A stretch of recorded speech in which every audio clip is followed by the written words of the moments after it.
Então, a Rafa vai fazer a apresentação um pouco da linha do tempo, da, da montagem desse ensaio clínico, que de alguma forma a gente aprende, né? Eu aprendi bastante ao longo desse ensaio, os diversos problemas que nós tivemos que resolver ao longo do tempo, que é natural, um estudo que durou aproximadamente 6 meses. Uhum. E depois, com o esforço para fazer a escrita, colocar nas normas, nos moldes das revistas que nós enviamos, e depois com a publicação que nos deixou satisfeitos e pronto para poder fazer outros ensaios clínicos, né? Acho que a gente amadureceu bastante com esse ensaio e acho que a Rafa vai contar um pouco dessa história para nós, contar um pouco dessa história para vocês. Então, Rafa, estamos com você. Muito obrigada, doutor, pelas palavras.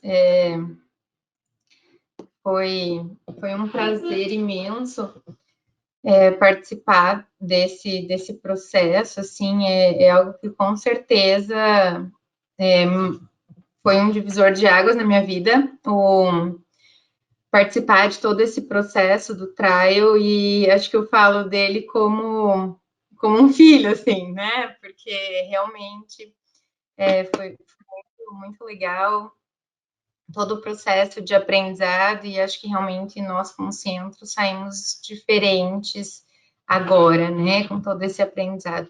E eu só tenho a agradecer o CEPET, o Dr. Álvaro, por me proporcionar todo esse aprendizado e essa troca. Bom, eu vim trazer para vocês de forma bem sucinta a apresentação mesmo do estudo, mas não tem como eu falar dele, apresentar para vocês os resultados do estudo sem contar a história, né? Então, de tudo que aconteceu para que esse paper estivesse aí, para que a gente possa analisá-lo. Então, bom, vou tentar ser sucinta, mas o nosso paper foi publicado, então, no dia 27 de abril, na Scientific Report, que é uma revista do grupo Nature, e ele então, como o próprio título já diz, é um ensaio clínico randomizado, aberto, para avaliação da eficácia da cloroquina ou da hidroxicloroquina para casos de Covid-19 severos. Nós temos, então, como autor o doutor Álvaro, eu, a doutora Bruna Câmara, a doutora Fernanda Hesse, o doutor Marcos Queiroga e a doutora Mirella Oliveira, além, obviamente, de todos os que colaboraram nesse processo todo de coleta de dados em todas as UTIs que estão como mencionados no agradecimento. Bom, mas para que esse ensaio clínico ele foi o primeiro, né, desenvolvido inteiramente no CEPET, e desde a ideia que o Dr. Álvaro trouxe numa segunda-feira, dia 16/3/2020, ele chegou na sala com o artigo daquele pequeno artigo francês, né, que saiu inicialmente com um grupo super pequeno que avaliava a hidroxicloroquina e trouxe essa ideia de investigarmos até a publicação desse artigo agora em abril, então um ano depois, a gente teve muitos processos envolvidos, né? Então, da concepção do projeto, a escrita do protocolo, o processo regulatório, submissão na CONEP, os POPs, a construção da CRF para coleta de dados, a elaboração da nossa própria plataforma para randomização de estudos, que veio também, né, com esse trial, com a necessidade do trial e agora para nós de forma permanente. o start do processo de coleta, a própria randomização, a coleta, o monitoramento desses dados, o acompanhamento da dispensação de medicação, gestão de dados, análise estatística até a publicação, enfim, que, como o doutor Álvaro diz, nos trouxe muita felicidade. Para que a gente fale um pouco melhor sobre o projeto, né, sobre o artigo, a gente tem que entender em que contexto ele foi desenhado, né?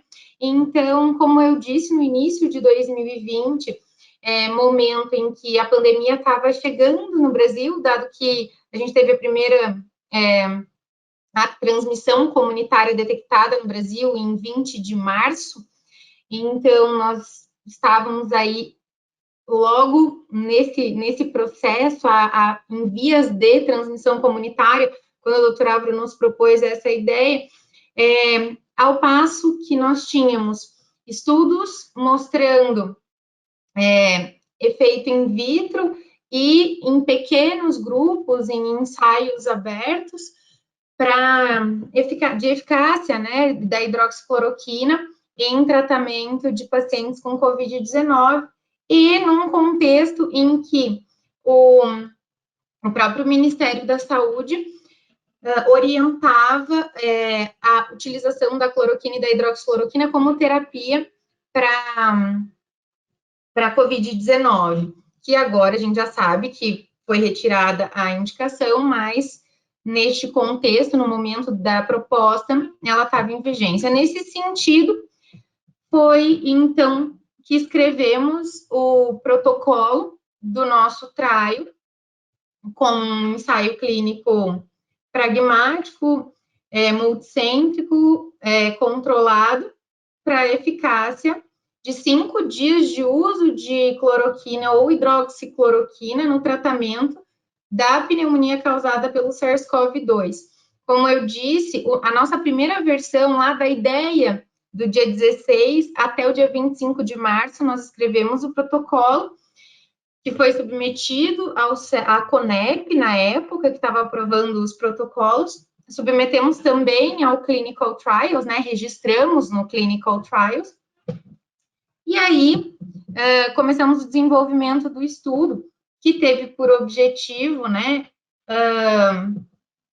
avaliar, então, a eficácia da cloroquina da cloroquina ou da hidroxicloroquina associado à terapia padrão, em comparação à terapia padrão sozinha, na melhora do status clínico dos pacientes com Covid severo em 14 dias após o início da intervenção por meio da escala ordinal de 9 pontos da OMS, que é preconizada, que já era na época preconizada como avaliação de endpoint, né, de desfecho, para trials relacionados à Covid-19. E é o instrumento mais utilizado para avaliação de Covid até o momento no âmbito dos ensaios clínicos. O protocolo, ele pondera amplamente, obviamente, a relação de potenciais benefícios e de riscos, e assim ele se desenvolveu. Essa figura, quem participou do trial deve se lembrar dela, quem participou em algum momento da randomização, da coleta de dados, deve lembrar dela, o doutor Álvaro mesmo, que desenhou o processo da coleta. Então, como que funcionava, né, como que era o processo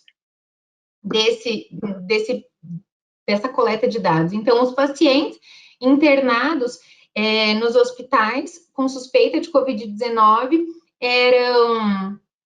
eram screenados para verificar os critérios de inclusão, que eram ter pelo menos um dos sintomas gripais, sendo coriza, febre, tosse, dor de garganta, ter realizado teste de RT-PCR ou outro, como testes sorológicos em no máximo 24 horas antes da randomização, ter um dos seguintes critérios de gravidade, ou toma em vidro fosco na tomografia, saturação de O2 menor que 94 em ar ambiente, necessidade de odor suplementar ou de ventilação mecânica. Os critérios de exclusão eram ser gestante ou lactante, ter doença hepática, disfunção hepática, disfunção renal, ter limitação de suporte avançado de vida já no internamento e ter cardiopatia ou históricos de arritmia e alergia à cloroquina ou à hidroxicloroquina. Os pacientes que atendiam esses critérios de inclusão e não tinham nenhum de exclusão eram convidados a participar da pesquisa por meio da assinatura do TCLE do próprio paciente ou do familiar, caso o paciente estivesse entubado. Num segundo momento, conseguimos a aplicação do TCLE por telefone também. E aí, a partir dessa assinatura, nós randomizávamos o paciente, na verdade, o médico coordenador da UTI, né, e por vezes vocês residentes também participaram desse processo, randomizavam o paciente numa plataforma eletrônica desenvolvida para isso, numa randomização 1 para 1 em blocos permutáveis, para tomar hidroxicloroquina ou cloroquina numa dose de ataque inicial de um comprimido de cloroquina a cada 12 horas ou 3 comprimidos a cada 12 horas de cloroquina inicialmente, mais 4 dias de 400 miligramas de hidroxicloroquina ou de cloroquina, versus o tratamento, mais o tratamento convencional versus o tratamento convencional para o grupo controle. E foram acompanhados os pacientes para os seguintes desfechos. Como desfecho primário, nós tínhamos o status clínico do paciente no 14º dia após a randomização, ou seja, após o início do tratamento, numa escala ordinal de 8 pontos, que vai sendo de 9 pontos, né, sendo, 0 não hospitalizado, sem nenhuma evidência de infecção, e 8, aqui no caso, óbito. E para os desfechos secundários, estão medidos com a mesma escala ordinal de 9 pontos no 3º, 5º, 7º, 10º e 28º dias, assim como SOFA nos mesmos dias, relação neutrófilo-linfócitos nos mesmos dias, níveis de PCR nos mesmos dias, além de incidência de coagulopatia, mortalidade, né, em 28 dias, coagulopatia em 28 dias, terapia de substituição renal ou insuficiência renal em 28 dias e dias livres de ventilação e incidência de ventilação mecânica para os não entubados em 28 dias. O desfecho de segurança do estudo foi arritmia por qualquer causa. As coletas ocorriam no dia 0, que era a randomização, no D1 ao D10 diariamente, no D14 e no D28, sendo que após a alta hospitalar, os pacientes eram acompanhados por ligação telefônica. Aqui nós temos, então, o sistema de randomização do CPET e aqui o sistema de randomização e aqui a nossa interface inicial do REDCap, que foi onde coletamos os dados do estudo. Vamos lá. Acho que... Bom, nós prevíamos uma amostra de 394 pacientes. No entanto, numa análise interina já prevista, com 105 pacientes, nós detectamos diferença significativa tanto no desfecho primário, ou seja, no status clínico, no 14º dia, quanto na incidência de disfunção renal e de ventilação mecânica, com pior desfecho para o grupo cloroquina hidrox, que teve a intervenção de cloroquina e hidroxicloroquina. Por conta disso, nós resolvemos interromper o estudo por segurança neste momento da análise interina, que passou a ser a análise final. A análise estatística foi realizada na população por intenção de tratar modificada para análise de desfechos primários e secundários. A segurança foi analisada na população de segurança, ou seja, todos os que tomaram a medicação versus os que não tomaram. Além disso, foi realizada uma análise de sensibilidade em que nós analisamos os dados separadamente dos que tomaram cloroquina, dos que tomaram hidroxicloroquina e dos controles, para verificar se realmente não eram diferentes cloroquina e hidroxicloroquina, para que pudéssemos mesmo confirmar que podíamos analisar os dados desses juntos, em bloco, como fizemos, dado que não houve essa diferença. Nesse sentido, como resultado, né, no nosso processo de triagem, nós tivemos 1.038 pacientes elegíveis, dos quais 142 foram randomizados entre os dias 16/4 e 6/8 de 2020, 71 alocados no grupo intervenção e 71 alocados no grupo controle. Foram excluídos, posteriormente, os pacientes que tiveram RT-PCR negativa, já que nós incluíamos suspeitos e positivos, então os negativos foram excluídos, além de tivemos uma perda aqui de segmento por falha em 48 horas e retirada de termo de consentimento aqui de outros 3 participantes. Assim, ficamos com 53 pacientes incluídos como grupo intervenção para análise de intenção de tratar modificado, ou seja, todos os que foram incluídos com RT-PCR positiva, e o grupo controle com 52 pacientes para essa análise. E, para análise de segurança, nós tivemos 68 pacientes que tomaram efetivamente hidroxicloroquina ou cloroquina, versus 70 pacientes que não tomaram, que foram incluídos na população de segurança do estudo. As características da amostra no baseline eram muito homogêneas, quanto a várias variáveis que resolvemos controlar, como idade, sexo, índice de massa corporal, comorbidades, índice de comorbidades de Charson, necessidade de O2 e de ventilação mecânica no internamento, né? Então, nós tínhamos em ventilação mecânica invasiva, 17% da amostra no grupo cloroquina e 19,2% no grupo controle, e todos, e tanto no grupo cloroquina quanto no grupo hidroxicloroquina, quanto no controle, os pacientes, mais de 90% de ambos os grupos estavam saturando menos de 94%. A maioria tinha vidro fosco na tomo, a mediana de tempo até a inclusão no estudo do tempo do início dos sintomas foi de, em média, 7,5 dias, né, a mediana. Temos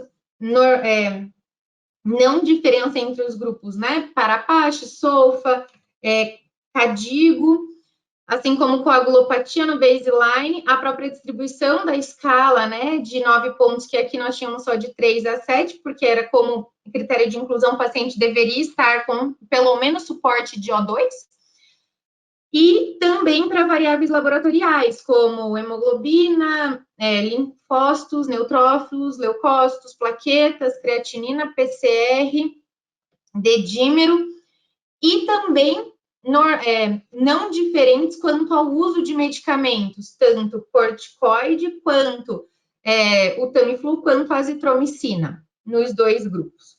Sendo assim, conseguimos perceber e trabalhar melhor com os desfechos, dado que, neste caso, a intervenção que foi a grande diferença entre os 2 grupos. Quanto aos desfechos, no nosso desfecho primário, nós percebemos que houve diferença significativa, como eu já havia dito, da escala ordinal de 9 pontos, que avalia o status clínico em 14 dias, ou seja, nós tivemos um pior desfecho clínico para o grupo que usou a medicação do que para o grupo que não usou. E a gente pode perceber que isso é bem evidente no nível 0 aqui da escala, que fala de não estar internado, né, sem nenhuma evidência de infecção. Então, a gente percebe que 42% do grupo controle estava assim, enquanto que 21% só do grupo intervenção estava em casa sem nenhum sintoma.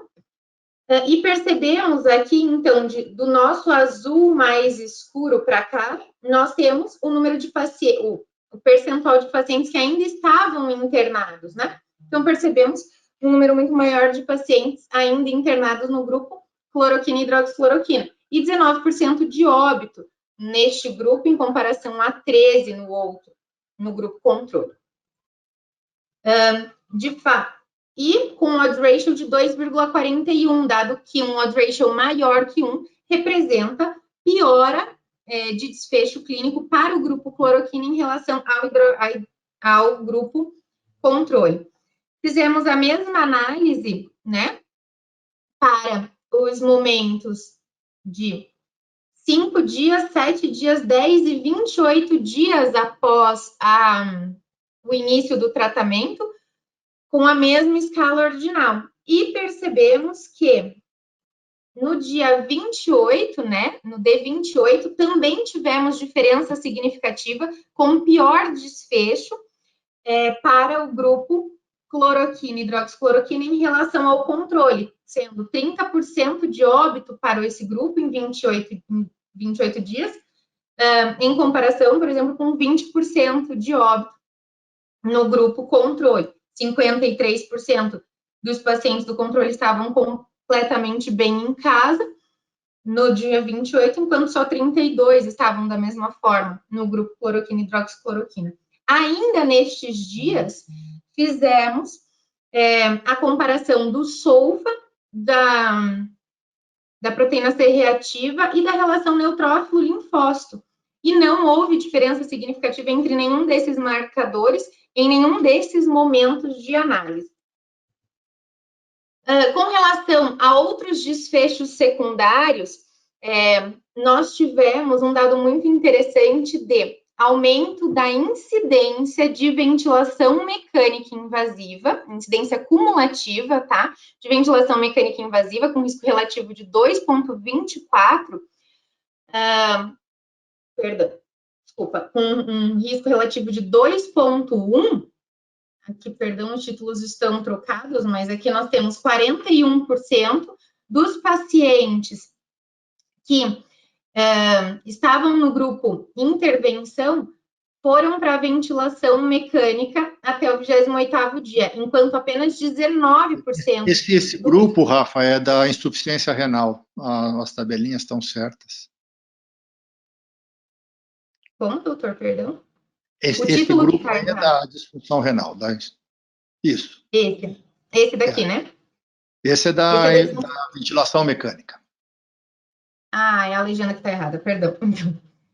Nós tivemos, então, maior incidência cumulativa, tanto de ventilação mecânica quanto de disfunção renal, em pacientes do grupo intervenção, em comparação com o grupo controle, o que mais nos fez parar o estudo na análise interina, né?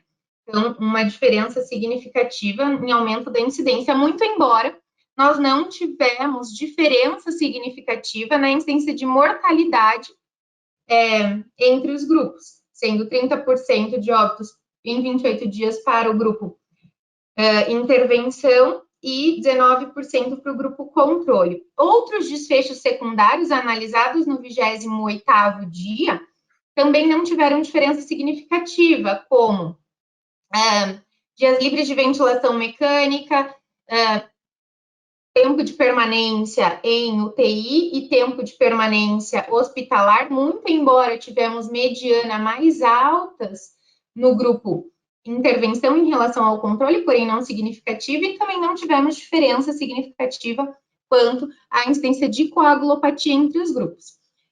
Também não tivemos diferença significativa entre a presença de arritmia por qualquer causa entre os grupos, aí avaliado não para a população com intenção de tratar modificada, mas sim para toda a população de segurança do estudo, sem, então, diferença para esse evento adverso que tivemos como evento de segurança. Assim, concluímos que a adição de cloroquina ou hidroxicloroquina ao tratamento padrão em pacientes admitidos com COVID grave resulta em piora da piora clínica global e maior incidência de ventilação mecânica invasiva e de disfunção renal, embora sem diferença na mortalidade. O que, nesse momento, corrobora com a literatura que já nos mostra a não melhora, não eficácia, né, da medicação para o tratamento da Covid-19. Mas aqui mais, diferentemente de outros estudos que não identificaram diferença significativa no índice, né, na incidência de disfunção renal, por exemplo, e de incidência de ventilação mecânica, nós identificamos a piora desse quadro, de ambas as disfunções, nos pacientes do grupo intervenção. Acho que nós tivemos algumas limitações, claro, que como todos os estudos não cegos, né? Nosso estudo não foi cego nem para investigador, nem para análise, nem para o próprio paciente, o que já de início tínhamos como limitação, assim como muitos outros que foram feitos nesse formato, dado a necessidade de celeridade nos processos da pandemia, assim como alguma subjetividade que pudesse haver na seleção de critérios de progressão para um tratamento, por exemplo, uma intubação ou não, dos próprios clínicos, que vocês que estavam na assistência, por não serem cegos, questões que a gente a priori já sabia que não teria como controlar, não teria factibilidade para tal.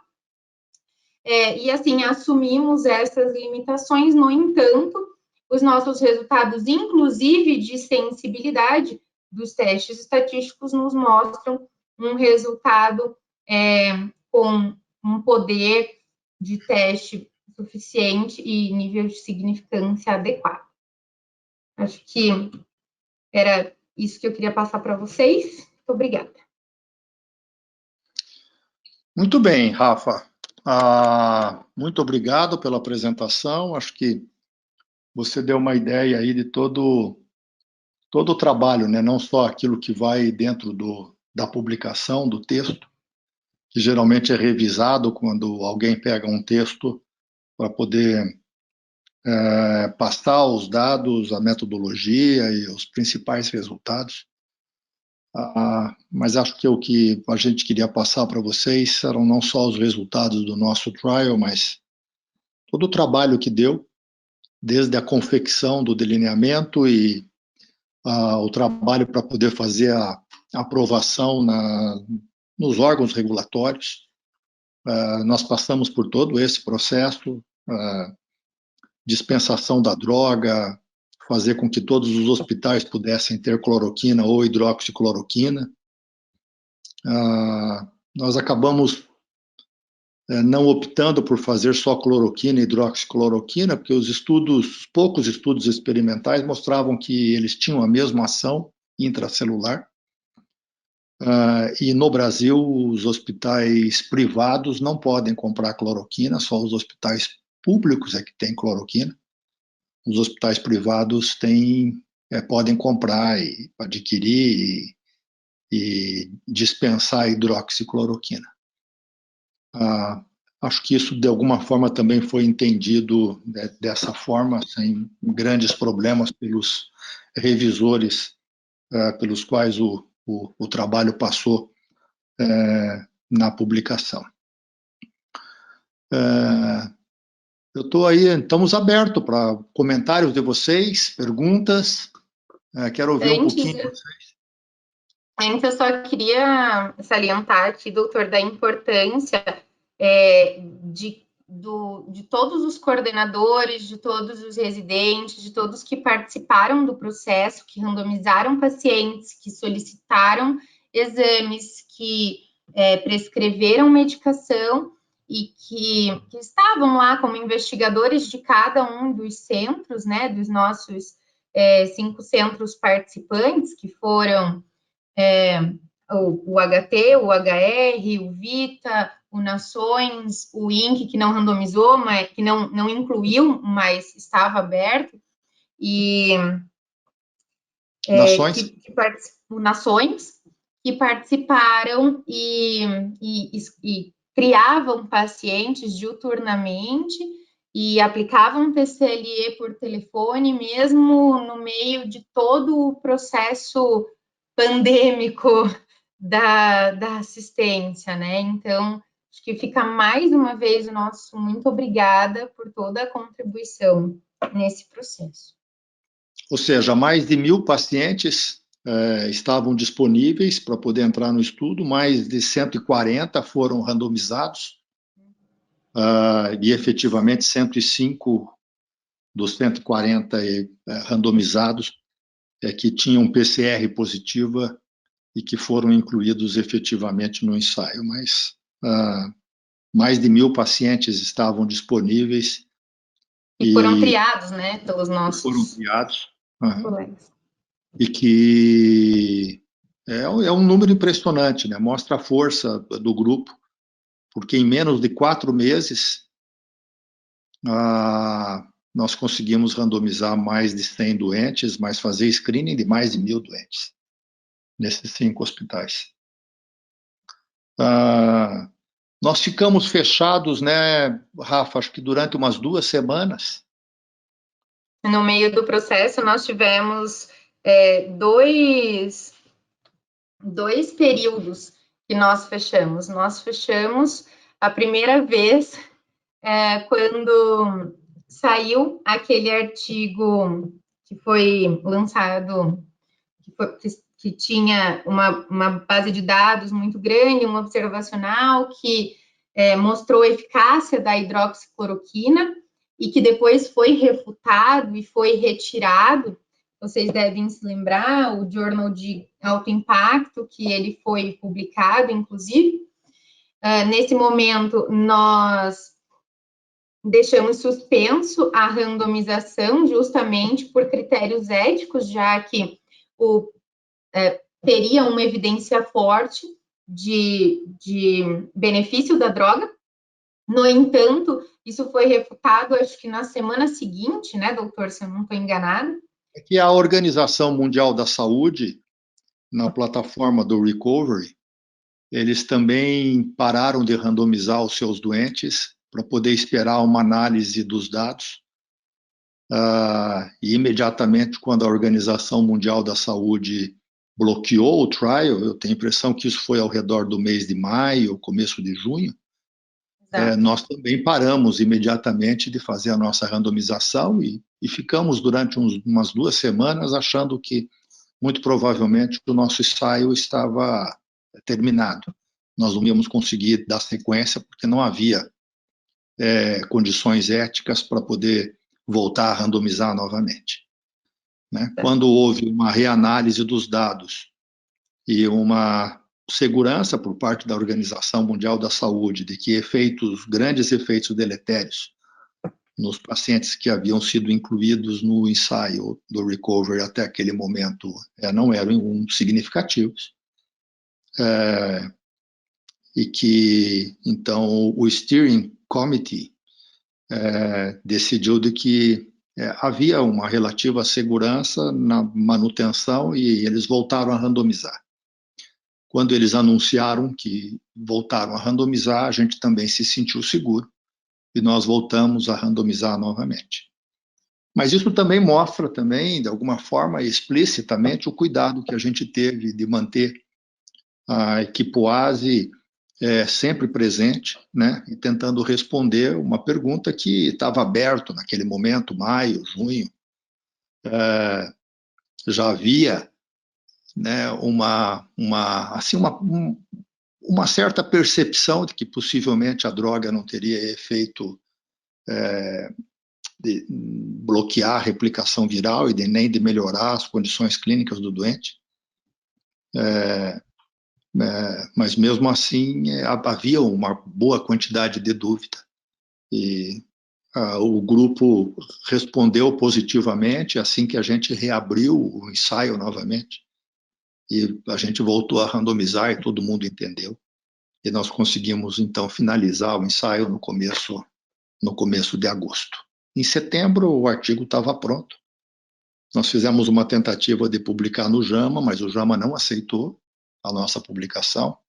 Se a gente tivesse sido aceito naquele momento, nós estaríamos com o ensaio publicado em outubro, né? O JAMA não achou que o número era suficiente, porque naquele mesmo momento, 2 semanas antes, havia sido publicado o artigo do Cavalcante, do Coalition, do Coalizão, aqui no Brasil. E 2 semanas depois, o Recovery. O Recovery, ele saiu depois que a gente submeteu o nosso ao JAMA. Então, a gente perdeu uma oportunidade, mas acho que isso faz parte do jogo. E a gente também aprendeu, né? Doeu quando o JAMA negou o nosso estudo. E a gente daí, então, fez outras tentativas. E na Scientific Reporter, ela foi submetida no começo de dezembro. E eles ficaram 3 meses, 4 meses fazendo uma análise do nosso estudo. Né? Porque é um estudo que, quando você compara com os outros estudos, ele é um estudo relativamente pequeno. Né? Se a gente olhar para dentro, deu um trabalho danado, mas isso porque ele foi feito um estudo só entre nós. Né? Acho que esse é o grande trunfo, né? É o aprendizado que isso trouxe para o grupo inteiro. De ser capaz de poder fazer um ensaio clínico randomizado desde o começo, até a realização das CRFs eletrônicas, né, da randomização eletrônica, tudo isso foi feito pela pesquisa clínica do CEPET. Então, mesmo sendo pequeno, ele nos traz resultados que são consistente. Se você olhar dentro do trabalho, acho que todos aqueles que participaram do trabalho, mesmo o ensaio sendo aberto, há uma percepção de que as variáveis de desfecho, elas são variáveis duras, né? Ou seja, o desenvolvimento de insuficiência renal, desenvolvimento de uma necessidade de intubação, elas, embora não fosse cego, acho que todos vocês tomaram as melhores decisões em benefício do doente sem levar em consideração qual era a corte de que o doente pertencia originalmente. Muito bem. Quero ouvir alguns comentários, uns 2 ou 3. Vamos ver aqui o que vocês acham, se vocês têm alguma pergunta. Bom, primeiro, acho que a gente fica bastante orgulhoso de ter um trabalho que é nosso, principalmente em um tema que tem sido tão polêmico e tão discutido nos últimos tempos, né? A gente, com certeza, foi bombardeado por 1000 perguntas de familiares, de pai, de mãe. O que acontecia se tomar, se podia tomar, se não podia, o que nossos chefes falavam. E eu nunca tive a segurança, assim, muita segurança para responder isso. A partir do momento que a gente tem um estudo que é nosso, que a gente confia na maneira que foi feito, que, de certa forma, todo mundo participou um pouquinho, entende o que é a coleta de dados, entende como isso é feito, acho que, a partir de hoje, assim, eu, pelo menos, tenho mais segurança ainda para não confiar nesse tipo de tratamento, para não ser para não ter esse tipo de apoio, principalmente para ter convicção nas minhas respostas mesmo, né? Nos meus argumentos daqui para frente. Acho que basicamente é isso. Que bom, a intenção hoje era não só apresentar os resultados do trabalho, mas passar para vocês de que a gente se envolveu com isso não de uma forma superficial, de que a gente se envolveu com isso de uma forma profunda, né? E que isso também sirva quando vocês estiverem passando com a gente, quando vocês estiverem na atividade profissional de vocês, de que fazer um ensaio clínico dessa natureza, ela ela é complicada, e que